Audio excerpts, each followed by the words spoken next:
Hello guys, সবাইকে স্বাগতম আছে আমি আরও একটি নতুন ভিডিওতে। তো তোমরা আমার আগের ভিডিওতে দেখেছো আমরা তারকেশ্বর যাওয়ার জন্য ভিক্ষা করছিলাম। তো আজকে আমরা তারকেশ্বর যাচ্ছি, আজ রবিবার, নীল পুজো। তো কাল চড়ক পুজোতে যেয়ে আমরা জল ঢালবো। তো চলো যাওয়া যাক। আমাদের গাড়ি কিন্তু চলে এসছে, এই একটা গাড়ি, শুধু এইটাই নয়, আর এইদিকে আর একটা গাড়ি আছে। তো এখন লোকজন সবাই এসে পৌঁছানি, তাই জন্য আমরা অপেক্ষা করছি। তো সবাই আসুক, তারপর আমরা রওনা দেবো। এখানটা কিন্তু গাড়ি ভাড়া সবার কাছ থেকে কালেকশন করে একবারে মিটমাট করে দিয়ে তারপরে গাড়ি রওনা দেবে, তাই জন্য এখানটা সেই হিসাবপত্র হচ্ছিল। তো গাড়ি ভাড়া মেটানো কমপ্লিট, এবার গাড়ি ছাড়ার বেলা। গাড়ির চাকায়ও জল দেওয়া হয়ে গেছে।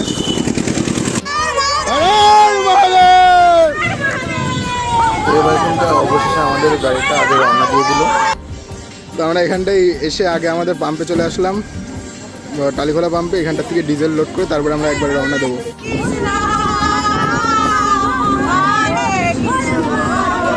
আর সবথেকে একটা হাসির কথা কি জানো, এদের কীর্তন শুনে বাস মানে আমাদের গাড়ির পাশ দিয়ে যারা যাচ্ছিল সবাই মরার গাড়ি ভেবে নমস্কার করছিল।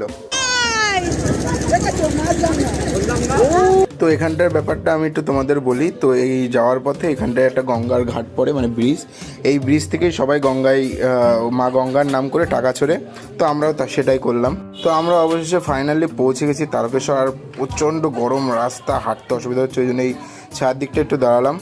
তো এবার সামনে এতটাই জাম লেগে ওই জন্য আমরা এগোতে পারছিলাম না, ওই জন্য রাস্তার মিডিলে না দাঁড়িয়ে আমরা একটু সাইডে দাঁড়িয়েছিলাম। তাও ওই কোনো রকমের সাইড কেটে শর্টকাট মেরে বেরোলাম আমরা গাড়িটার পাশ দিয়ে। তো আমরা এই ঘাটে এসেছি, আমরা সামনের ঘাটটা ঢুকিনি, সামনের ঘাটটা ভিড় ছিল বলে।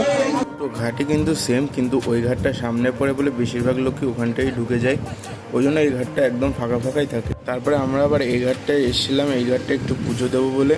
তো দেখো কি ভিড়। আর যেহেতু আজকে নীল পুজো, সেহেতু আগে পুজো দেবো, তারপরে আমরা অভ্যেসী করবো, মা পুজো দেবে। কি ভিড়, ভালোই ভাগ্যিস আমরা ওই ঘাটটায় উঠেছিলাম, হয়তো এখানটায় মানে অভ্যেসী করার জায়গা পেতেই আমাদের টাইম লেগে যেত। তো এখানটায় আমার কাছে সবাই যার যত ব্যাগ মোবাইল সব ছিল সেগুলো আমার কাছে ধরিয়ে দিয়ে ওদিকে সবাই জলে চলে গেছে চান করতে। তারপরে চান করে উঠে সবাই এখানটায় পুজো দেওয়া, এখানটায় লাইন দিল। তারপর পুজো টুজো দিয়ে এসে এখানটার থেকে হাঁড়ি টাড়ি কেনা হয়ে গেল। আর ওই দিকটায় ইট দিয়ে উনুন করা, ওখানটায় কিন্তু সবাই অভ্যেসী করে, মানে মাটির হাঁড়িতে আতপ চালের ফেনা ভাত হয়, সেটাই সবাই খাবে আজকে। আর কালকে যেয়ে সকালবেলা ও জল ঢালা হবে। তো এই দেখো এখানটায় কিন্তু আমাদের অভ্যেসীর ভাত হচ্ছে, মানে আমরা সঙ্গীতাদিরা কিন্তু একসাথে করছিলাম। তো এরপর কিন্তু আমাদের ফেনা ভাতটা হয়েও যায়, আর আমরা কিন্তু একে একে বসে যাই। আর এই ফেনা ভাতের স্বাদ সত্যি কথা বলতে অতুলনীয়, মানে তুমি যতই বাড়িতে ফেনা ভাত করে খাও না কেন, এরকম স্বাদ তুমি পাবে না। দেখতেই পাচ্ছ সবাই কীরকম ঢালাও ফেনা ভাত নিয়ে বসে গেছি কলা পাতার ওপরে।